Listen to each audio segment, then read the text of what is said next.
আমার কথাও বলবো।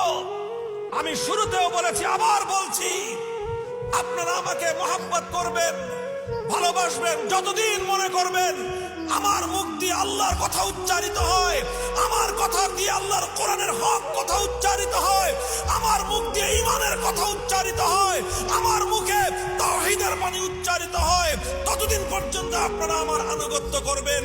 আল্লাহ না করুন, আল্লাহ না করুন, যদি কোনোদিন দেখেন আমি মামুনুল হক আল্লাহ রাব্বুল আলামিনকে রাজি না করে দুনিয়ার কোন মাখলুককে, দুনিয়ার কোন ক্ষমতাবানকে রাজি করবার জন্য তার পিছনে ছুটতেছি, আমি কোনোদিন কারো চাটুকারিতা করতেছি, আমি আপনাদেরকে আগাম অনুরোধ করে গেলাম, সেদিন আপনারা আমাকেও ছুঁড়ে ফেলতে দ্বিধা করবেন না।